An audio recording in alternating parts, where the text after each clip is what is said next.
da CIVD na Covid-19. Como é que começou essa história? Por que eu pensei nisso? É o seguinte, eu acredito que os pacientes estão morrendo porque a gente está tratando a doença errada.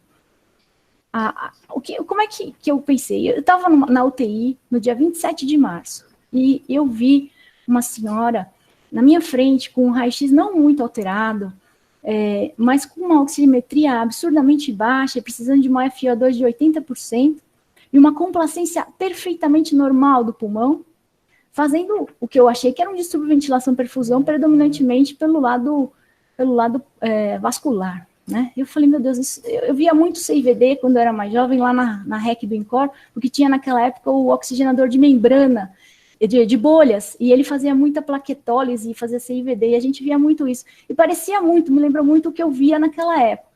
E quando eu fiquei nessa dúvida, eu falei, mas será que é uma CIVD? Será que é uma coagulopatia? E aí, naquela hora, o pezinho da minha paciente ficou roxo, o dedão dela ficou roxo, eu vi um fenômeno trombótico periférico, então eu falei, meu Deus, é uma CIVD.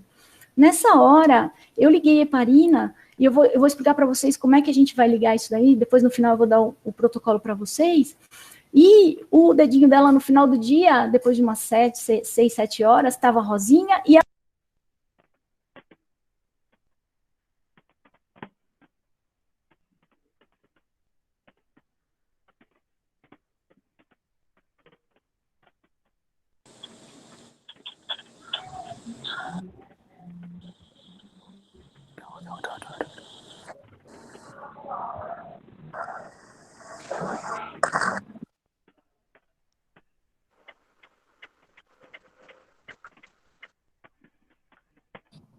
O microfone ficou mudo.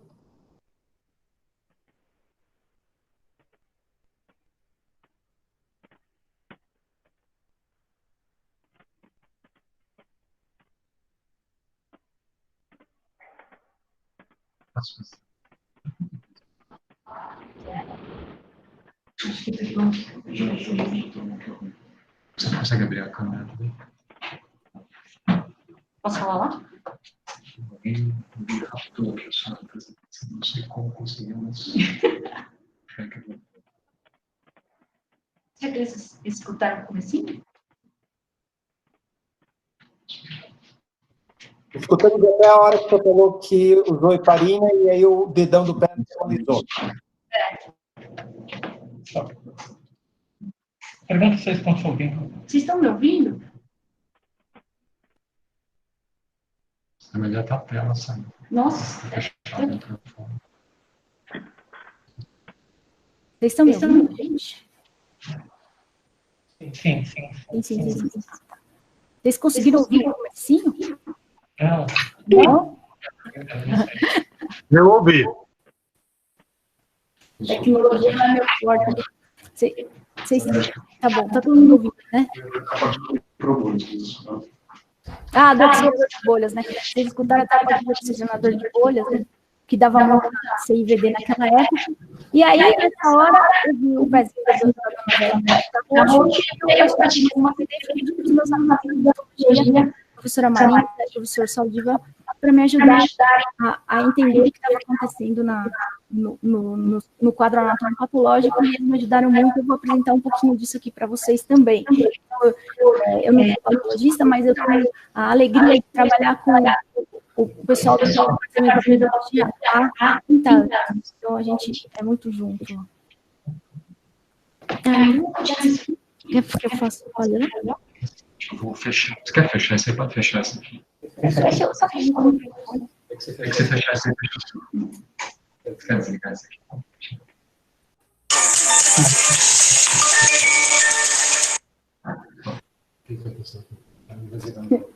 Isso aqui é uma loucura. Tá bom? Então, desculpa aí as falhas técnicas. Deixa eu só ver se está aqui. Tá todo mundo aí? Isabel, você tá vendo eu? Legal. Ela tá vendo. Desculpa, pode ir. Beleza. Então, vamos em frente, desculpa os problemas técnicos. Então, o que levou a gente a pensar que, na verdade, o que está acontecendo na Covid-19 não é uma SARA, é uma coagulopatia como causa da disfunção dos órgãos? Primeiro, uma hipoxemia grave em pulmões com complacência normal. fenômenos trombóticos frequentes, que a gente vê, às vezes, perifericamente, ou em grandes órgãos, infartos sem alteração de cateterismo, TEPs, sem alteração de angiotomografias, e assim por diante. E alterações laboratoriais que sugerem que a gente tenha uma coagulopatia. Ah, não acredito. Mas como é que faz isso para roubar? Eu não sei.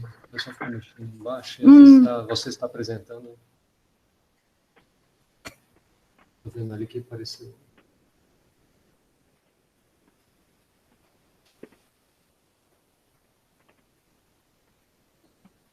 Desculpa. Não, imagina. Então, gente, desculpa esses problemas técnicos aí. A gente depois vai gravar a aula inteira e daí vai mandar para vocês aí se vocês quiserem, tá bom? Me perdoem. Então, essas coisas. Bom, com essa parte de alterações laboratoriais e diagnóstico da coagulopatia, o doutor Elbio Antônio D'Amico, que está nos ouvindo também, estava comigo nessa história e depois vocês vão poder fazer perguntas para ele também. Ele é meu mentor coagulológico. Bom, aí veio o Gattinoni e falou que a COVID não leva a uma síndrome de desconforto respiratório típica. Ela não leva porque ela não é uma síndrome de desconforto respiratório. E é isso que a gente vai falar hoje aqui. Bom, aí fui lá com os meus amigos da patologia, a doutora Marisa, deixei ela maluca, a gente ficou o domingo inteiro e depois a madrugada inteira de terça-feira vendo essas coisas, o Amaro, que é maravilhoso, que também ajudou demais, o professor Paulo Saldiva, que sempre acredita em mim, os colegas todos, a Renata, o Jair, que é o técnico, o Burns, a Thaís, todo mundo sempre me acolheu muito bem e me ajudou com essa história. E aí o que a gente via, eram essas coisas aqui, ó, a gente vê trombos, no sistema... Como é que eu vou fazer para mostrar? Ah, tá, desculpa.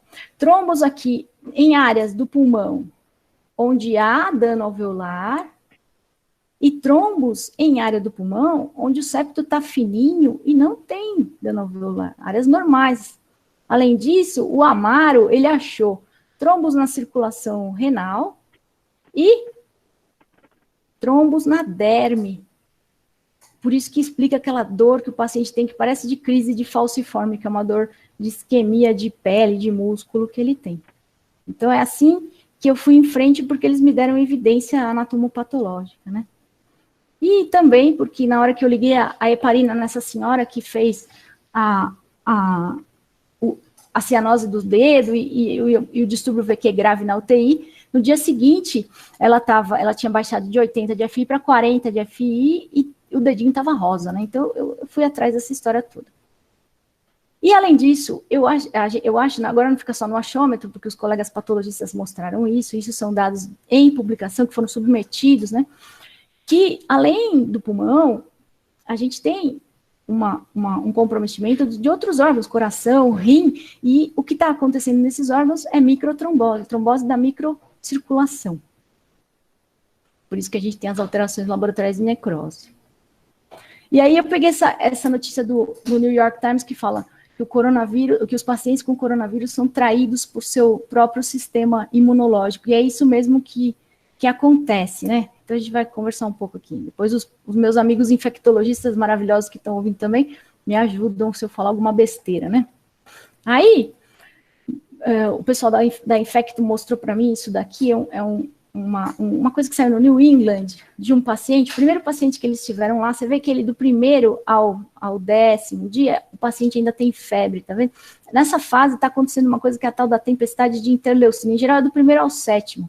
O vírus, ele destrói o epitélio respiratório, ele entra no organismo e ele causa uma tempestade de interleucina bem grande, a gente fica muito inflamado. Isso acontece de uma maneira modular, mais grave nos 15% a 20% dos pacientes que precisam de hospital. Em 80% das vezes é uma gripe, como foi nesse caso desse paciente do New England aqui.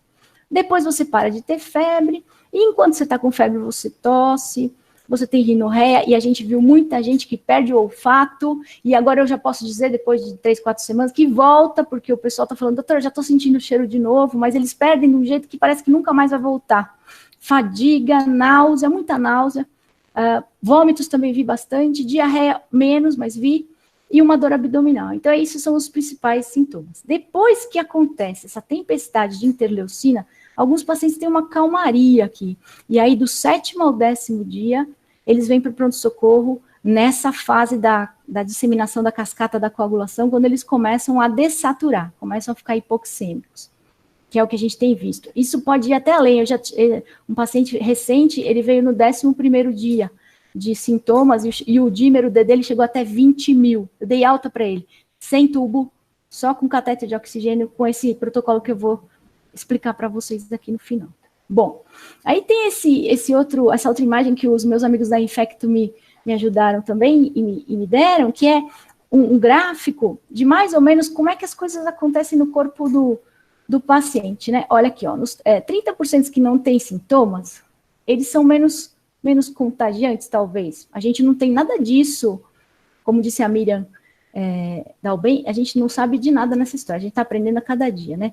Então, a gente, no comecinho, poucos sintomas, o pulso sintomático em torno de 30%, e, teoricamente, agora a gente vai saber com os estudos de sorologia se eles vão ficar imunes ou não, que é a pergunta de $1 milhão. Ele vai ficar imune em torno da 2ª semana, às vezes até na 1ª semana aqui, esse pulso sintomático, e vai parar de contagiar na 2ª semana. Tem os outros 55% que tem uns sintomas moderados, mais ou menos. E esses daí, como é que acontece? Do 1º até o 4º dia, poucos sintomas, não nenhum sintoma, depois um sintoma moderado leve. Esse vai demorar um pouquinho mais para contagiar, sendo que as pessoas podem contagiar até, os casos mais graves, até quase 1 mês depois que adquiriram a doença. Então, a gente ainda está pisando em terreno movediço aí. E isso também não tem ainda a complementação direitinho. Agora com as sorologias que a gente vai saber. E tem os caras que têm sintomas severos. Esses que a gente vai falar hoje, são os caras que vão ter que ser internados no hospital. E aí a gente vai propor uma estratégia preventiva para que eles não necessitem da ventilação mecânica, que a gente está conseguindo. A gente tem mais ou menos uns 30 pacientes até agora, e estamos conseguindo isso daí. E aí, o pessoal que vai para o lado Darth Vader total aqui, que é o pessoal que vai...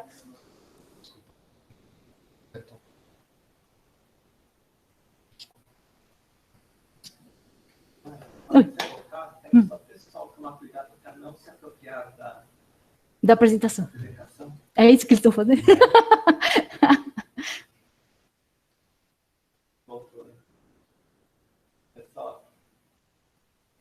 Pessoal, tá. Estão me ouvindo? Tudo certo, Nara. Então, tem alguém se apropriando da apresentação? Não se preocupem, gente. Vai ficar gravado e eu vou mandar para todo mundo. Por enquanto, não se apropriem da apresentação, senão cada vez que alguém tenta gravar para si, cai tudo o sistema aqui. Aí eu não sei mais de onde que eles escutaram. Vocês sabem dizer? Não precisa dessa vez. Acabou de sair. Acabou de sair. Então tá bom. Então acho que foi agora mesmo. Então vamos continuar. Então tem isso aqui é bem legal. Pode ficar tranquilos que eu vou deixar essa aula online para todo mundo. A ideia de vir aqui hoje é que a gente possa tentar, para quem acreditar nesse protocolo, tentar universalizar isso. Vai ficar para todo mundo usar, porque eu tô muito feliz com os resultados que a gente está tendo até agora. Espero que se mantenham. Eu tenho muito medo que alguém sangre, assim, eu não consigo dormir direito por causa disso, mas depois eu falo, ninguém sangrou até agora desses 30 e estão em casa bem, graças a Deus, pelo menos uns 15. Alguns ainda estão no hospital, mas é muito recente, é de 27 de março para cá. Depois eu vou mostrar os dados que a Sherry me ajudou a tabular. Então, é isso, mais ou menos isso daí que eu queria falar para vocês, que a gente vai falar desses 15% de pacientes que precisam de hospitalização, tá bom? Bom, a imunidade, ela tem uma relação direta com o sistema de coagulação, isso meus professores, Dr. Elber aí, já me ensinou quando eu era criança, e a gente vê isso acontecer todo dia. E é por isso, depois dessa agressão imune, por causa de um fator tecidual nesse caso, porque a Marisa me ensinou a ver o epitélio todo cheio de efeito citopático, e foi o único lugar que o pessoal achou efeito citopático do vírus por enquanto, no epitélio respiratório. Os outros órgãos são mais isquêmicos, mas ainda também está em análise alguns resultados, é tudo preliminar, é que por causa da importância disso para o pessoal que está sofrendo nas UTIs, eu fiquei ansiosa para divulgar, mas ainda é preliminar, mas vamos junto pensar. Então, inflamação e coagulação correm juntos. E aí a gente fala dessa história da coagulação intravascular disseminada, né? O que é isso? Então, os fatores teciduais e algumas outras substâncias são ativados na hora da entrada do patógeno, ele estimula a agregação plaquetária, e acontece uma coisa no endotélio que eu aprendi estudando para essa aula e para tudo isso que a gente está fazendo, que é uma alteração do glicocálix de dentro do endotélio. Eu nem sabia, a Elia está vendo a gente aí também, eu nem sabia que tinha glicocálix no endotélio.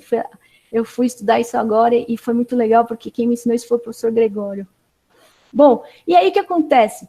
Você tem, então, uma infecção, a infecção leva ao aumento das citocinas e ao aumento desse plasminogênio tecidual. E aí você começa a hipercoagular, tem um estado de hipercoagulação. Isso acontece em algumas infecções. E depois que isso entra numa cascata, tipo uma bola de neve, você vai entrar numa coisa que é chamada de SIC, que é o que aqueles chineses lá falaram, que é a coagulação induzida pela sepse, né, que eles falam. E aí depois você vai para a coagulação intravascular disseminada, que é a fase mais grave, que pode levar à insuficiência de múltiplos órgãos e à morte.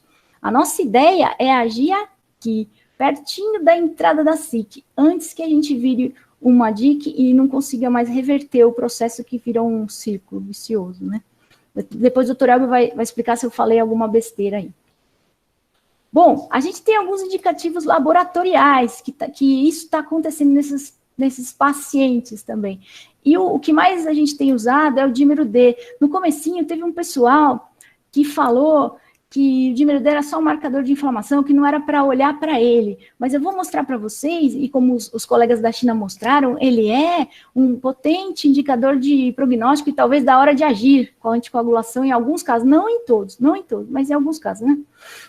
E as plaquetas, elas ajudam, mas elas podem estar muito aumentadas, a gente pode ver uma plaquetose nesses pacientes, e algumas alterações hematológicas que a gente tem visto com frequência, é uma leucocitose com desvio escalonado para a esquerda e linfócitos atípicos também, que a gente tem visto também. E o fibrinogênio, que, como o doutor Elber me explicou, ele às vezes está muito mais alto do que deveria, e por isso que ele não abaixa ainda no comecinho da CIVD, da SIC, porque ele subiu demais pela hipercoagulação e depois vai descendo aos pouquinhos. Então, olha só, o que acontece? O bichinho, o vírus que entra via epitelial, aqui é a membrana basal, o epitélio alveolar está desse lado para baixo. Aqui é o endotélio, e aqui é a luz do capilar alveolar. Então, veja só, eu não sabia disso, aprendi agora esses dias, ó. Tem um glicocálix dentro do endotélio. E esse glicocálix, ele é o responsável por esse tapete que deixa o endotélio bem lisinho, para você não ter trombose, para você diminuir a mecanotransdução, o shear stress aqui dentro dos vasos. E o vírus, depois que ele faz um aumento das interleucinas, ele faz uma chamada, uma quimiotaxia para os leucócitos, e eles vêm com as proteases, com as coisas, e destroem esse glicocálix. E o endotélio fica desnudo. E aí os fenômenos trombóticos começam, e além disso, todo o ambiente intravascular, ele está hiperativado para coagulação pela tempestade de interleucinas anteriores. Então, nesse ponto, começa a cascata da coagulação. E aí, a gente sabe, os mais velhos pelo menos, adoram a heparina porque ela tem um efeito anti-inflamatório. E eu não sabia direito como é que era esse efeito, mas a heparina tem efeito nesse glicocálix do endotélio. Ela imunomodula a reconstrução do glicocálix e o reatapetamento do endotélio. E ela também, entra, quando se dá um processo de coagulação intravascular disseminada, os mastócitos da gente, eles produzem heparina. E a heparina, ela é lançada na circulação e ela entra no vaso e entra no interstício para facilitar a diapedese. Ela dá uma abrida no caminho ali para o leucócito conseguir entrar no lugar onde ele precisa sair, para ele sair da circulação e entrar no lugar para ele atingir, para ele fazer o efeito dele de soldado da imunidade, né? Então, tudo isso ela faz. E ela ajuda a reatapetar o endotélio de novo, além de abaixar um pouquinho a bola da hipercoagulabilidade.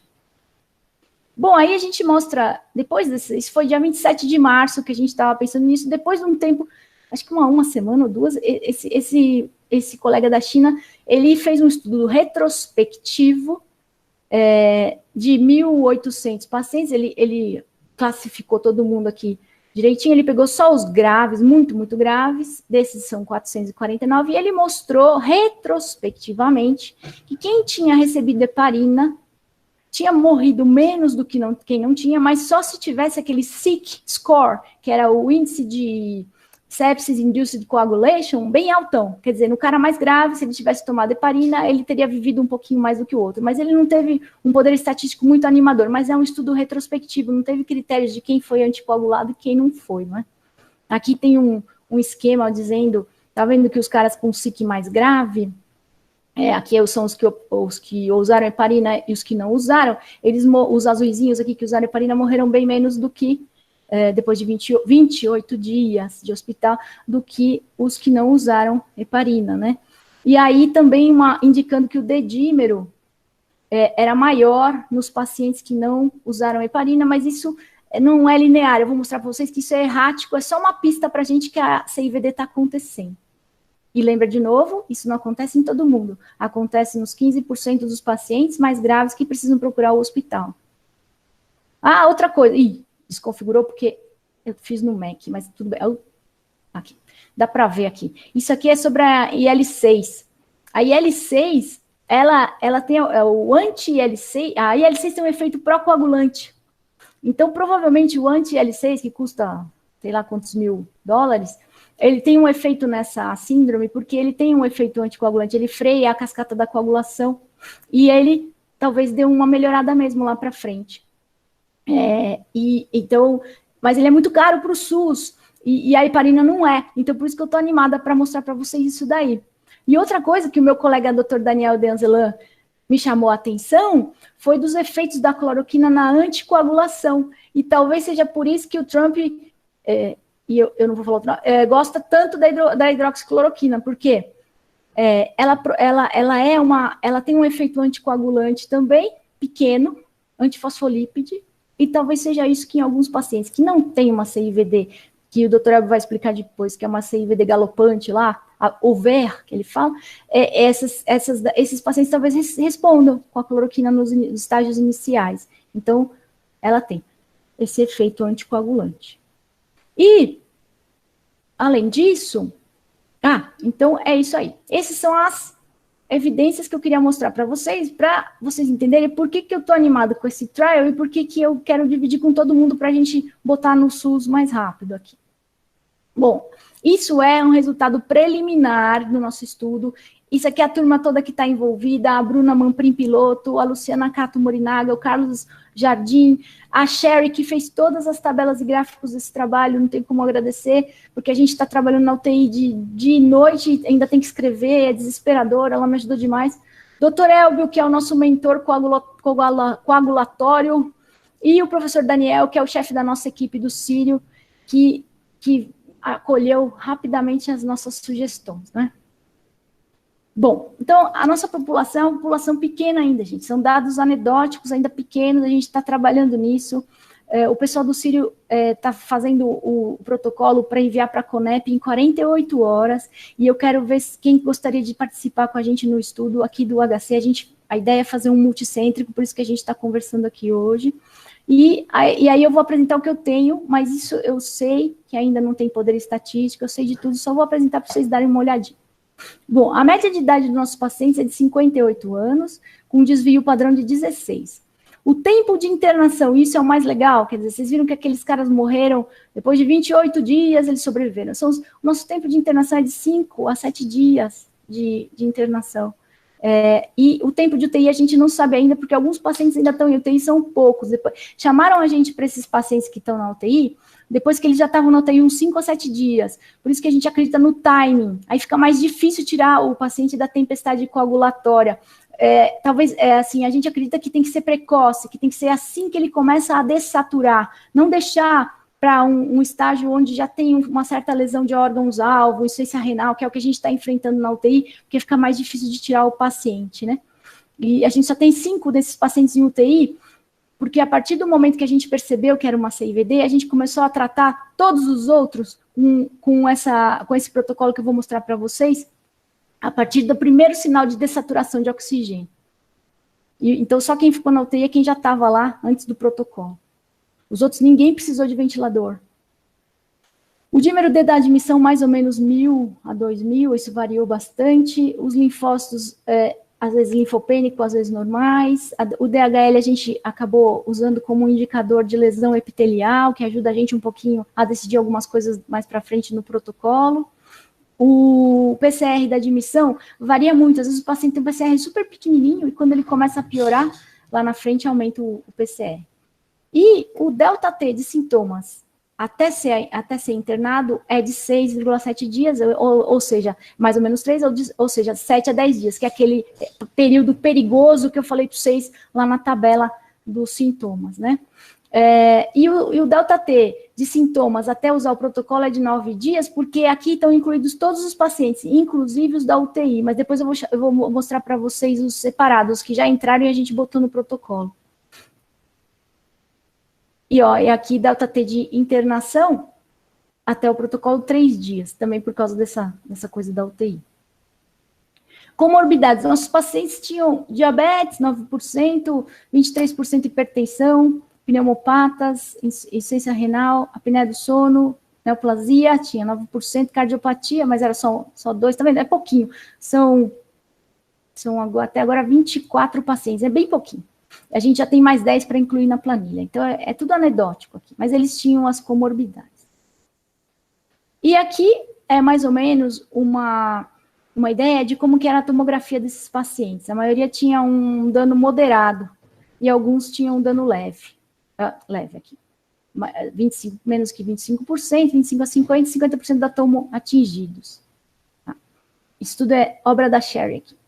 É uma artista. Aqui, é muito legal esse gráfico, porque aqui é quando os pacientes estavam na UTI, já estavam um tempo lá na UTI, e aí chamaram a gente para ver. Foi o dia que eu vi essa senhora do pé roxo aí. E a gente começou a heparina, e aí a relação PO2-FO2 da maioria deles subiu. Opa, parou? Faz tempo? Não, agora, nesse momento.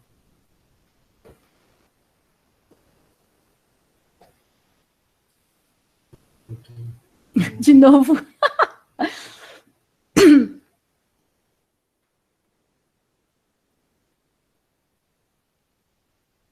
Ainda bem que você está aqui, porque senão eu ia sentar e chorar. Gente, desculpa, eu de novo repito, vai ficar disponível para vocês essa aula gravada para vocês, para quem quiser, viu? Então não precisa tentar gravar ela agora, senão a coisa cai aqui. Eu acho que vocês viram isso aqui, a relação PO2-FO2 dos pacientes internados em UTI. Aqui, antes da gente entrar no protocolo, e demorou um tempinho, foi a primeira vez que eu vi o pé roxo aqui, e depois que entrou no protocolo, como a relação PO2-FO2 deles foi aumentando. Eles são pacientes graves, tem 2 em diálise, tem uma senhora que já está estubada, que quase, essa do dedinho roxo já está estubada depois de 7 dias de ventilação mecânica. Vou mostrar para vocês o resto, peraí. Aqui é a PF de pacientes que não estavam na UTI, ela é mais errática. Essa senhora aqui, ela com 1 litro foi para 100%, ficou louco. Então, ainda não dá para entender muito bem, mas o que acontece é aqui, a entrada do protocolo, é que eles estabilizam e eles vão embora. Eles vão embora em torno do 8º dia, mais ou menos, de tratamento. E não precisa, nenhum desses aqui foi para o ventilador. Nenhum foi entubado. Aqui é dímero D de todos os pacientes, e eu acho que fica difícil, porque o range é muito, muito difícil de ver, porque alguns têm enorme, a gente dividiu de novo. Você vê que tem um aqui, está com 20 mil, é um paciente que a gente deu alta com 9 dias de internação, sem precisar ir para o tubo. Olha aqui, ele aqui. Aqui são, e também tinha um da UTI, um paciente que está na UTI com 20 mil, tem esses outliers, né? E aqui a maioria ficou em torno de 1.000 de dímero D. Aqui é o mesmo gráfico, e aqui, os pacientes não UTI, tá vendo? Ele tinha também um que tinha 20 mil lá em cima, e se você tirar ele, a maioria dos pacientes ficou em torno de 1.000 até 500. Tinha gente com dímero D normal também. E por isso que a gente fala, o dímero D, ele ajuda você nessas coisas de 20 mil para você optar por heparina plena ou para ver se tem alguma coisa trombótica acontecendo de verdade, não é microcirculação, é uma coisa maior. mas ele não é linear com a piora do paciente. O que a gente está usando para entrar com o protocolo é a primeira dessaturação importante do paciente, que ele precisa de oxigênio suplementar. Então aí começa o cabo de guerra, né? É um cabo de guerra. Se o paciente vai para o lado da hipercoagulação, você tenta segurar com o protocolo da gente. E a gente vai chamar de protocolo cabo de guerra aí, ó, o Boris aí. Bom, aí, o que a gente propõe no protocolo? Primeiro, profilaxia de TEV para todos, os pacientes com COVID-19 positivos ou sugestivos, porque a gente está tendo muito falso positivo, mas a Tomo está ajudando muito a gente. Aí até falei com o Dr. Públio da rádio, e eles estão junto com a gente aí para ver essas alterações radiológicas.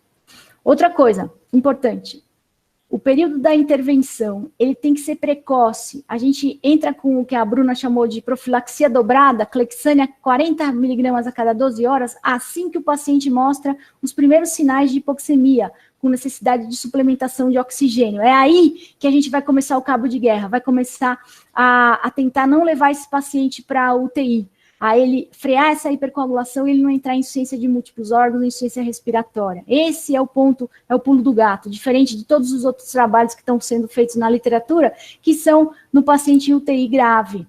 Se o paciente estiver em UTI grave, sob ventilação mecânica, a gente considera manter heparina EV contínua, suficiente para manter um TTPA em torno de 1,5 a 2.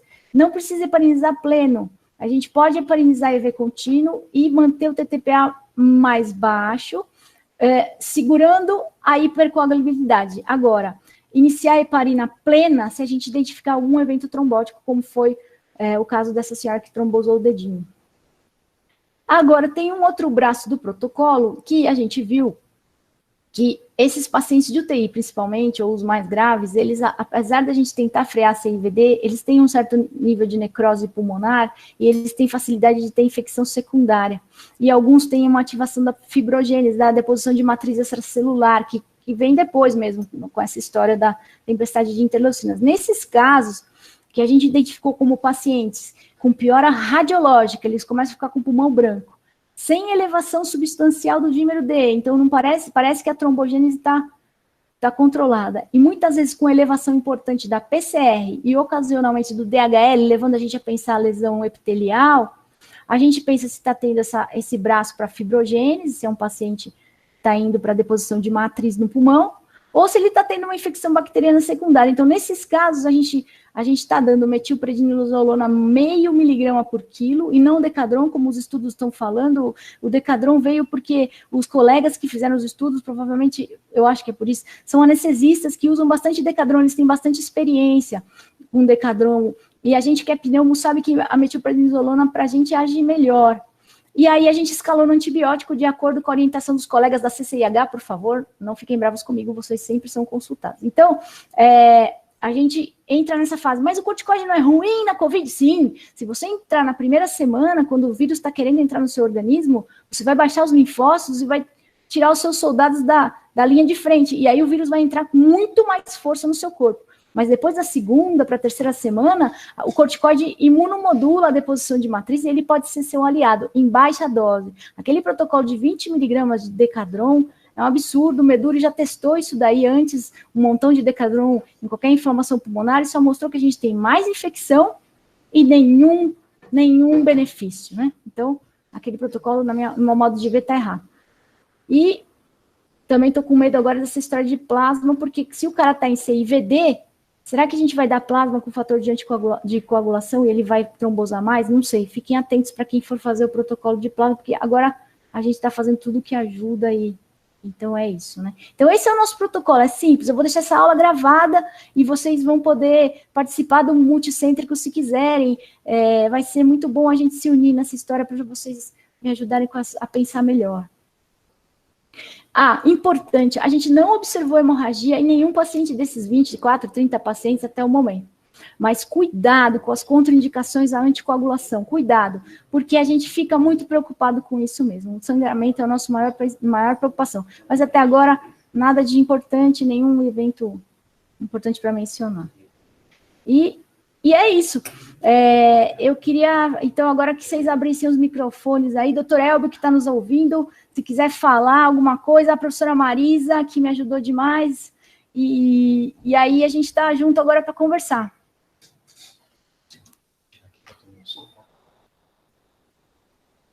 A Sherry.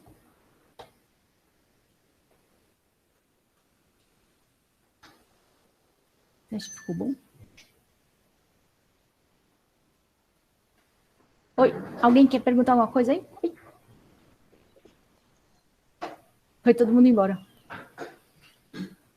186 pessoas.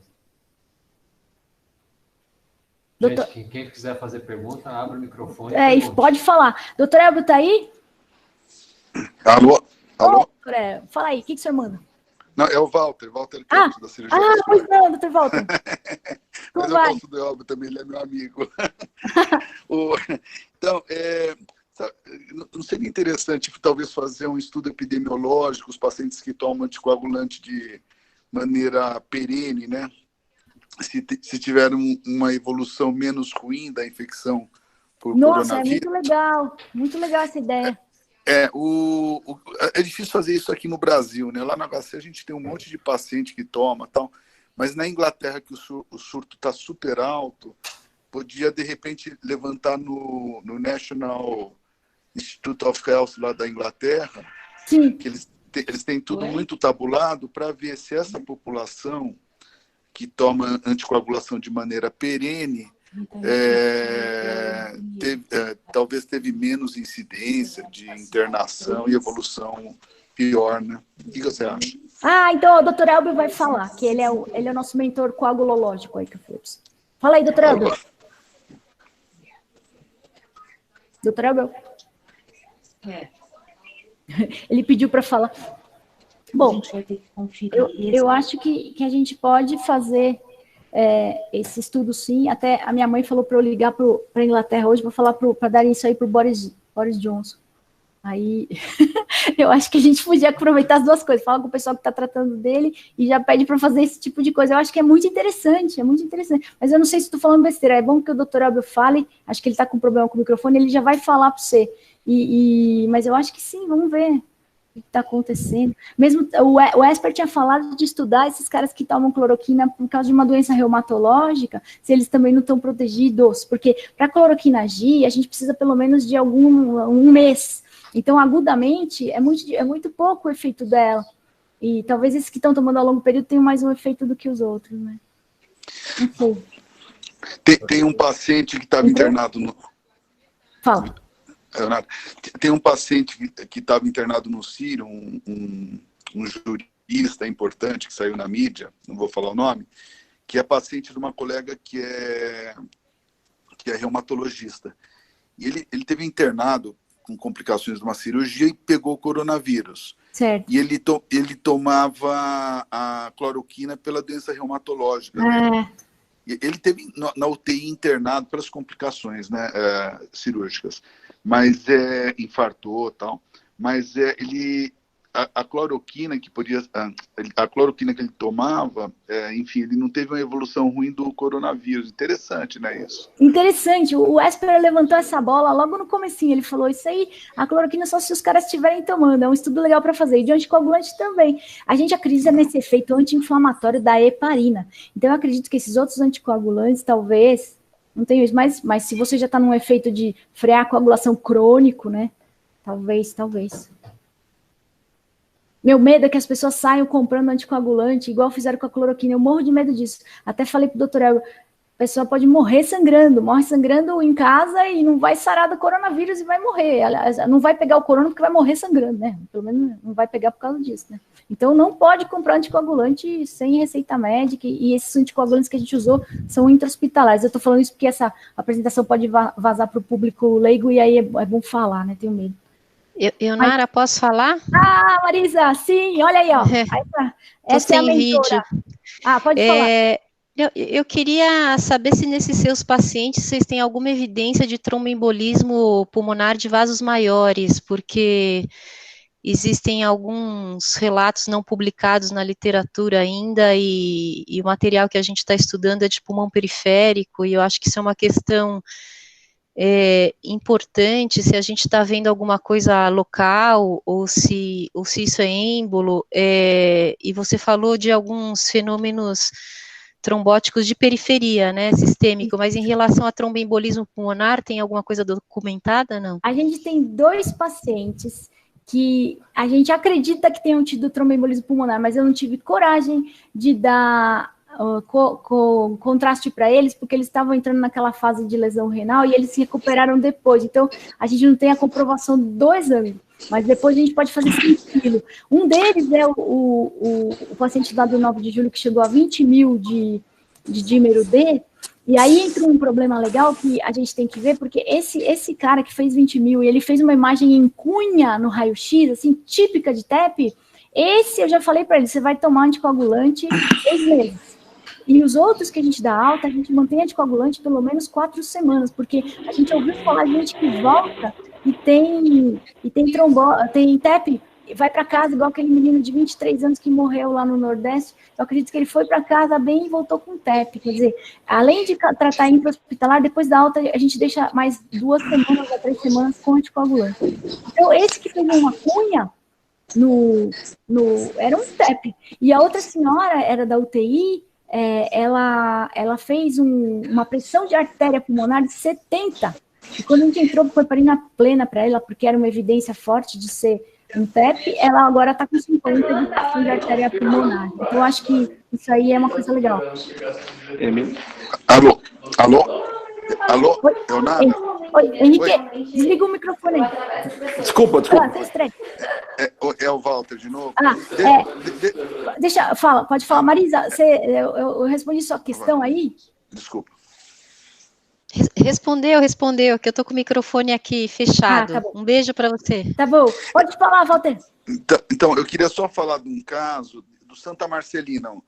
Pera só um minuto. Eu quero só agradecer. Marisa, eu queria agradecer você por você ter nascido, tá? Obrigado por tudo. Sem você, eu não teria feito nada disso aqui, tá? Eu vou falar... A Viva, a Thaís, o Burns, o Amaro maravilhoso, a Renata, que é uma santa criatura lá que me aguentou também. Eu agradeço muito a vocês todos. É só isso. Tá, eu vou falar para minha mãe, então. Pode deixar. Liga para ela, bota ela aí online. Mas obrigado mesmo, tá? Muito obrigada. Então, eu só queria falar de um caso que eu ouvi falar do Santa Marcelina, que o paciente teve uma flegmase cerulea dolens, quer dizer, na vigência do coronavírus. Quer dizer, você pode ter, acho que, lesão de vasos maiores mesmo. Né? Tem sim. A gente teve... A minha colega, a Valquíria, da vascular, ela mostrou um paciente que quebrou a perna inteira. Isso. Porque se você deixar a CIVD correr solta, ele vai fazer fenômeno trombótico grave. É que eu acho que como é tão grave no pulmão, porque ali é a porta de entrada, e a Marisa também, ela é modesta, mas ela viu plaquetose dentro do pulmão, um monte de coisa, acho que coagula o pulmão primeiro e o cara morre de insuficiência respiratória antes de fazer tromboses periféricas, mas aí já é achômetro, né? Mas se deixar, coagula tudo. Sim. Alguém mais quer falar aí, gente? Doutora Abel, você está sem microfone? Entrou? Não? Eu consegui entrar. A doutora Paula. A Paula. Ô, Paula, pode falar.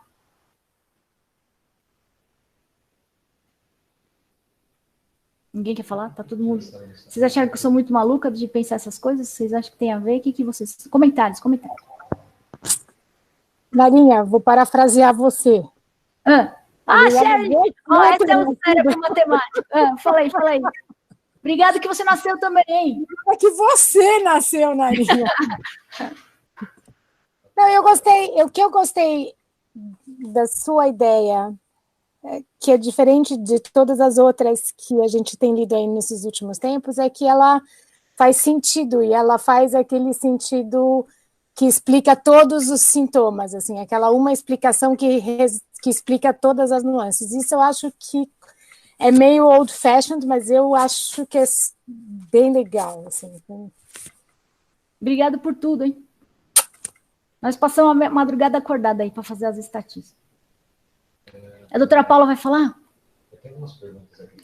Posso te fazer? Pode. Então, assim, a primeira é do Júlio. Para a introdução da enoxaparina, o critério seria apenas a dessaturação? poderia se contabilizar o dímero D também? Ah, então, sabe o que aconteceu? Em alguns pacientes a gente meio que caiu do cavalo. Essa doença a gente aprende a cada dia, cara, é muito louco. Assim, às vezes o cara vai fazendo a dessaturação e o dímero D dele só sobe no dia seguinte, e aí fica mais difícil para você tirar ele da cascata. Então, como a gente acredita muito, graças ao pessoal da patologia, que o que está acontecendo é trombose, a gente entra quando começa a cair o oxigênio mesmo. E como é uma conduta não muito cheia de coragem, que é um Clexane dobrado, 40 miligramas a cada 12, sem grandes problemas de sangramento, a gente não teve nenhum problema. É uma conduta que eu acho que o custo-benefício vale, e você não fica preso ao valor do dímero D, que em alguns pacientes pode até ficar normal. A gente está com um paciente agora, né, Bruna, internado, que ele está com dímero D normal e ele está fazendo todo o percurso de dessaturação. A gente entrou com a dose dobrada para ele anteontem e hoje ele já melhorou a oxigenação. Esse era um paciente que claramente iria para ventilação mecânica. Hoje ele está com 1 litro de oxigênio saturando 95. Então a gente não espera o dímero D, ele pode dar um delay. Até a doutora Paula pode falar, porque a doutora Elba está sem microfone, se ela quiser, ou se tiver mais algum colega da hemato que possa me ajudar, porque o dímero D é um indicativo?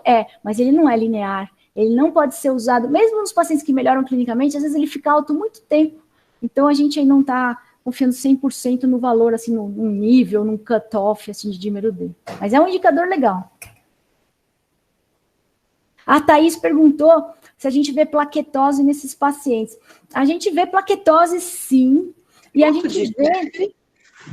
sensação de tosse. Oi? A gente vê plaquetose, sim, e a gente vê também plaquetopenia em alguns deles, é meio errático. Acho que depende da hora que você pega no processo de trombogênese, acho que é isso. Mas o doutor vai me ensinar melhor essas coisas, a gente está aprendendo todo dia, eu estudo com ele todo dia. Oi. A Beatriz Holanda, ela perguntou assim, vocês conseguiram ver alguma relação entre coagulação e hora ou não da função renal? Ah, sim! A gente tirou um senhor da diálise essa semana, ele foi estubado e saiu da diálise, ele está agora saindo da diálise. E um outro senhor que está na UTI, são os casos mais graves, né, que a gente pegou já com 7 dias de história, porque eles já estavam na UTI, depois que a gente foi chamado e entrou com o protocolo. E tem um outro senhor que ele tem um monte de comorbidades, e ele iria para diálise anteontem, e ontem os resultados lá dos exames de creatinina dele começaram a baixar, e ele baixou a FiO2 para 35%, e ele começou, e a gente considerou não fazer diálise ontem. Hoje eu não vi como ele tá. A gente está ainda dia a dia olhando, né? Mas ontem ele tinha melhor. Agora esse outro foi de alta da UTI estubado, com 8, 9, 10 dias de tubo, porque a gente entrou no 7º. É assim, em torno do 3º dia depois que você entra com o protocolo, 24 horas você já consegue ver alguma coisa. Mas lá pelo 3º dia você já vê um efeito muito legal. Quem mais aí? Tem mais pergunta? Não? BUP, isso mesmo, ó. Bruno tá falando. BUP, a Marisa, você tá aí ainda ou você já foi? Marisa Câmbio. Acho que ela já foi. Thaís, você tá aí? Burns? Alguém da patologia? A gente viu alguns casos de BUP lá nas lâminas que a Marisa me mostrou. BUP e pneumonia secundária bacteriana. E a gente tem algumas indicações. Por isso que a gente falou desse corticoide meia boca aí na segunda para a terceira semana, que é a hora que começa a acontecer a BUP. E não é para dar um montão de corticóide, é 0,5 miligrama por quilo a 1 miligrama por quilo nos casos mais graves, que estiverem detonando o raio-x de uma vez, e não mais que isso. E é metilprednisolona, não é Decadron. Fala aí.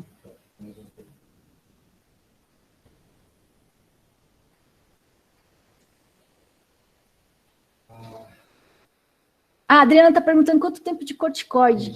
Adri, a gente está fazendo 5 dias 0,5 miligrama por quilo, e daí depois a gente começa a desmamar, assim, 5 miligramas a cada 2 dias, vai tirando devagarinho e tira. Não precisa ser muito tempo, não. É pouco tempo. É só para frear mesmo. É tudo, acho que é a volta da homeopatia.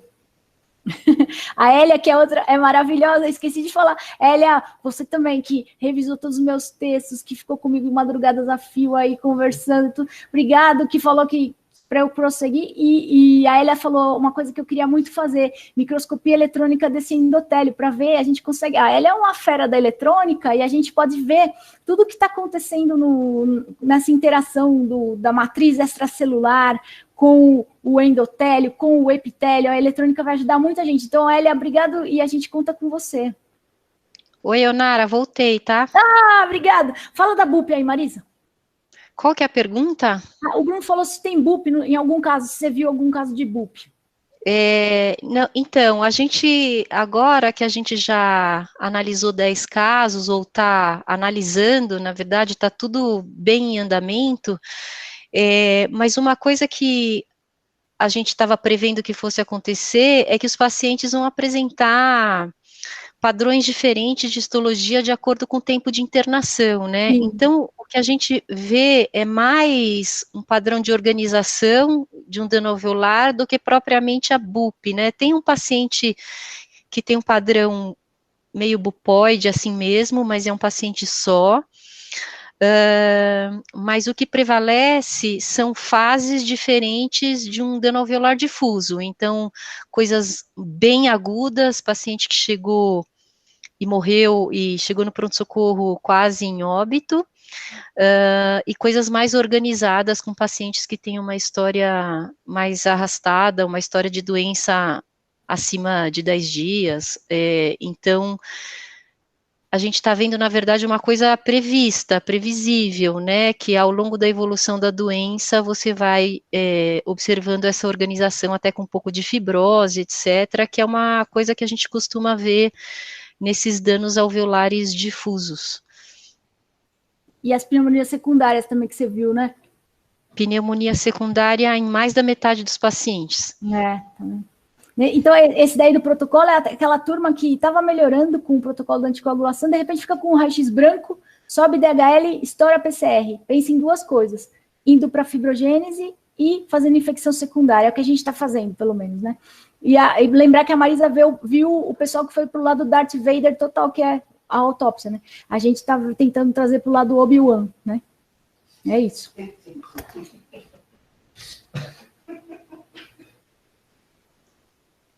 que mais? Alguém perguntou alguma coisa que eu não respondi. Eu sei lá. Agora já me perdi aqui. Pode fazer a pergunta de novo se eu não respondi, por favor, que eu me perdi. Ah, não ainda, é pouca gente. Quer dizer, a gente está fazendo isso agora, o pessoal do IEP está ajudando lá do Sírio, o Luiz Reis ontem me ligou, e aí em seguida botou uma pessoa que entende tudo dessa coisa de estatística, que para mim quem fez essa coisa toda foi a Sherry, ela está me ajudando, mas vai entrar um pessoal lá do IEP junto com a Sherry para ajudar a cálculo de amostra, tudo certinho para a gente saber, e como desenhar o estudo, que isso aí eu sou fraca mesmo, eu preciso de ajuda da turma lá. E eles prometeram já aprontar esse protocolo para a gente mandar para a Conep em 48 horas, isso contando de ontem à noite. Então, aí, quem quiser participar junto com a gente no multicêntrico, vamos junto aí. O Luiz falou que está de portas abertas lá, e é uma coisa barata, que tem no SUS, tem no particular, tem no convênio, tem para todo mundo, diferente do anti-IL6, que é muito caro, que não dá para todo mundo, tem que dosar em outro lugar, é complicado. Isso a gente faz com arroz com feijão, né?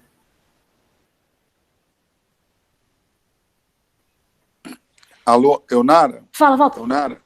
Oi. Vocês têm pedido CPK para os pacientes? O Daniel que adora pedir CPK, porque, principalmente naqueles pacientes que têm muita dor no corpo, eles têm CPK alta, eles têm. E talvez uma evolução pior da função renal, né? E aí mais uma coisa para fazer. Por isso que eu te falo, o negócio tem que ser precoce. Depois que o cara entra na cascata e começa a lesar órgãos, fica muito difícil tirá-lo lá do lodo. Tem uma foto que deram, né, pra gente, uma figurinha que a gente tá puxando o cara do lodo, assim, né? Então, depois que ele passa de um certo nível, você com rabdomiólise, tudo vai piorando. Por isso que eu tô insistindo nessa coisa de ser precoce. E com um risco baixo, 40 de clexane a cada 12. Ou 1,5 no cara grave. Porque... Você não vai participar do... ela quer ligar. O doutor Eldo vai ligar no meu telefone. Peraí, que ele vai falar. Pois não. Tá. Diga, se eu vou participar do quê? do esforço da crise lá no Ministério da Saúde, o Carlão Gabinete da Crise. Aqui. O Carlão falou que está dentro, e ele que é o chefe lá, e daí ele falou que está dentro, então nós estamos dentro. Nós estamos dentro, legal, todo mundo junto. Parabéns. Não, merece. Parabéns nada, isso é coisa de Deus, eu só estava no lugar certo na hora certa, e juntou as coisas que eu vi na vida, eu tô velha, é igual o Dr. Valente, ele falava assim, não me vá ser uma CIVD, e era. E aí, dessa vez, eu fiz igual o Dr. Valente, né, ele que me inspirou, vai ver que foi isso. Ó, o Dr. Elber tá ligando, eu vou ligar para ele, para ele falar, te responder aquela história lá, pera só um minuto. Tá meio zoado aqui, né, peraí, eu sou assim mesmo, o Daniel fala que eu não imponho respeito, peraí, só um pouco, ó. Doutor Abel falando. Fala, doutor Abel. Aí, ó, o homem... quer dizer, ele não vai aparecer aqui, mas... Eu não consigo conectar. Não tem problema, você tá no ar e tá todo mundo te escutando aqui. Pode falar, vê lá o que você vai falar. Um abraço para todo mundo, primeira coisa. Tá todo mundo escutando ele? Tá, pode falar, doutor Abel. Então, porque ficaram dúvidas em CIVD. Isso. O que você gostaria? O Walter está falando se valia a pena fazer um estudo que visse se os pacientes que tomam anticoagulante cronicamente para alguma outra doença estão protegidos dessa SARS-CoV grave.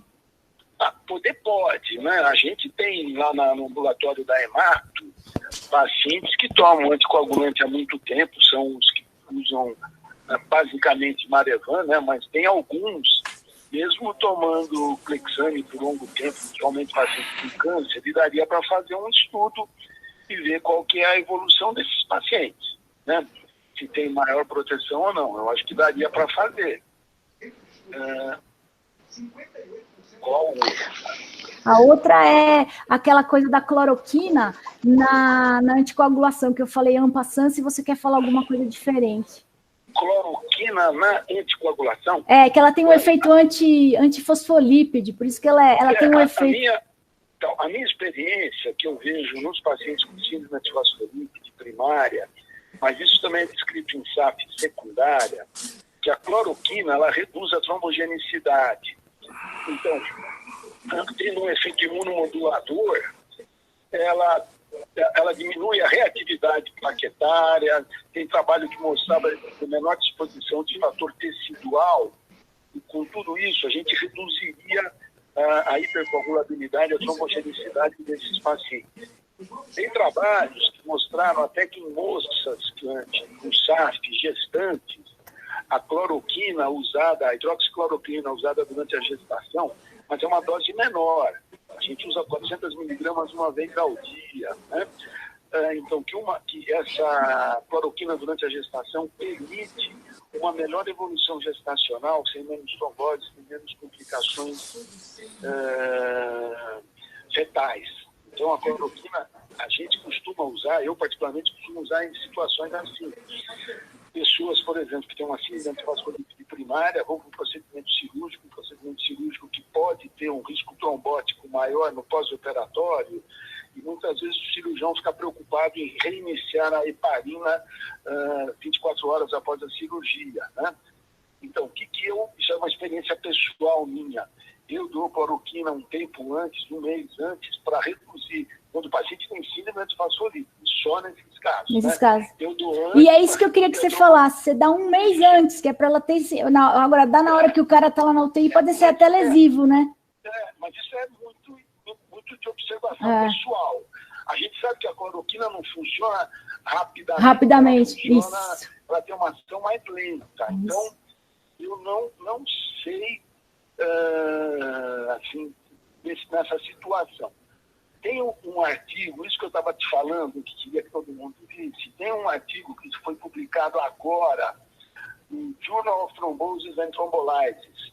É um artigo chinês, onde ele comparou o perfil de coagulação em pacientes com SARS, então com a Covid-19 e a outra SARS, a anterior, com pneumonia grave. Então, o que eles mostram? Eles mostram que esses pacientes têm um perfil de coagulação um pouco diferente. Eles mostram que as plaquetas não caem demais nesse SARS-2. Isso, então, aí, Thaís. Assim, o doente ficava aqui, está na minha frente. A Thaís que perguntou isso aí. 215, mais ou menos 100 215 mil, mais ou menos 100 mil plaquetas para os doentes Covid-19 e para os outros 188 mil, mais ou menos 98 mil, né, mais ou menos 100 mil. O que eles mostram nos dois? Que existe um aumento do dímero D. Então, o dímero D, nesse trabalho, onde tem aquele Dr. Tang chinês... O Tang está famoso.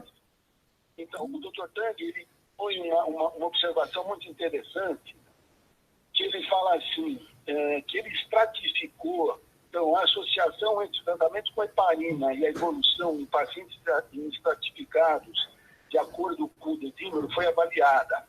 Quando o dímero D era superior a 3 microgramas por ml, né, então 6 vezes o limite superior do normal, porque a gente usa muito 500 unidades, mas tem métodos laboratoriais que põem como 0,500, né? Então, como outro método laboratorial. Então, nesses que tinham um dímero acima de 3, eles diminuíram muito a mortalidade com heparina. Então, foi de 32,8% versus 52,4%. Porém, no grupo que não era Covid-19, eles não acharam diferença. Qual o problema que eu estou vendo nesse trabalho? A heparina foi só dada para os casos que eles classificaram como Covid grave. E o Covid grave, o que era? Frequência respiratória acima de 30 movimentos por minuto, saturação menor ou igual a 93 e um PO2, CO2 abaixo de igual ou menor a 300 milímetros de mercúrio. Né? Então, a impressão que me dá é que esses pacientes graves, quando você deu a heparina, houve uma redução de mortalidade. Por outro lado, será, essa é a minha pergunta, que serve para todo mundo, e eu acho que daí dá para a gente fazer muitos trabalhos aí, pneumo, UTI, hematologia lá com o Dr. Wanderson, com a Paula, com a turma da coagulação, comigo também, seria de ver assim, isso daqui foi dado em um paciente grave. Será que a gente pode abortar, impedir que se identifique grave? Será que essa heparina que nós usamos no cílio, permitiu essa não evolução? Isso que é legal. Então, esses trabalhos estão só nos graves, no doente grave. Agora, a gente vai deixar evoluir para grave? Exato. Essa é a minha angústia que eu quero que vocês me ajudem a responder. Então, é isso aí. Era isso que a proposta seria essa, fazer um trabalho conjunto, desde que exista acordo, né? Se o Dr. Carlos concordar.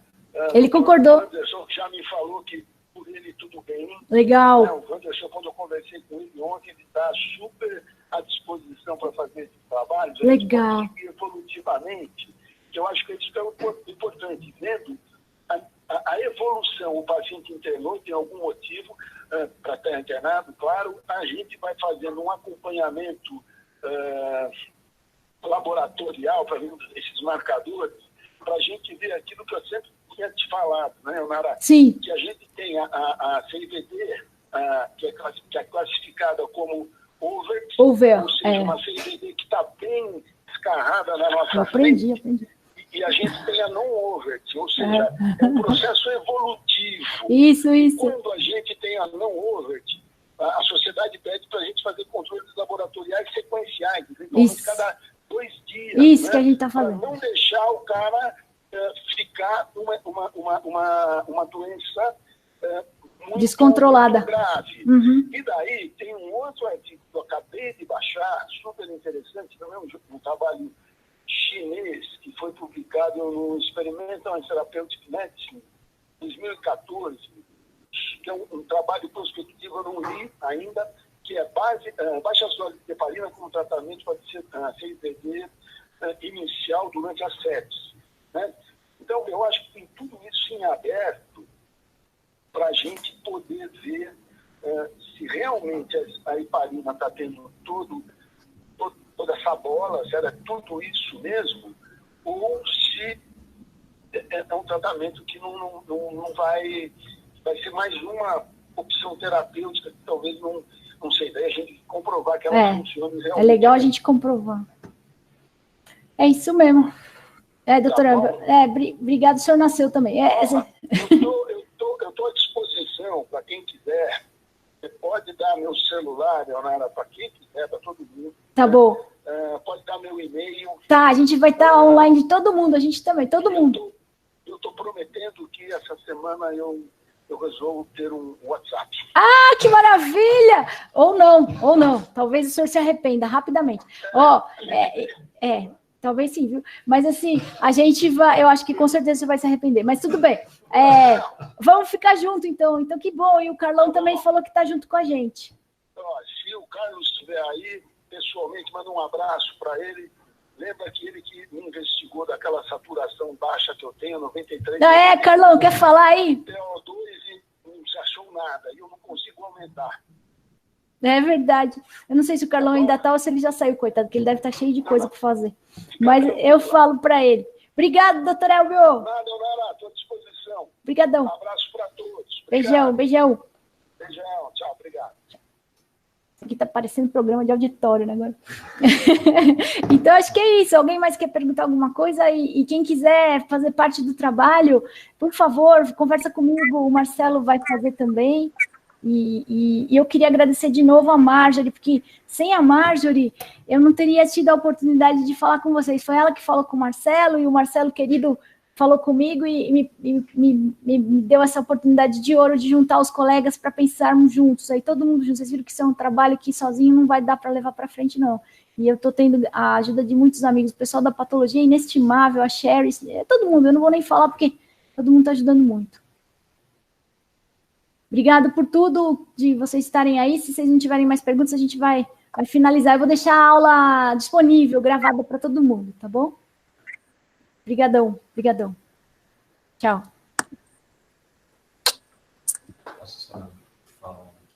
Peraí. O Marcelo vai falar. Espera só um pouquinho. Obrigado a você. Bom, gente, então eu agradeço à professora Onara pela apresentação. Acho que todas as ideias que surgirem no meio dessa crise que a gente está passando são muito bem-vindas aí para a gente entender o que está acontecendo com os nossos pacientes. A exposição da professora Onara vai ficar, eu vou enviar para ela, então quem quiser pedir para ela depois o link, fique à vontade. E vai ficar disponível também no canal do YouTube do Grupo de ECMO aqui do Hospital das Clínicas, tá ok? Então, até amanhã no mesmo horário e muito obrigado a todos pela participação. Tchau.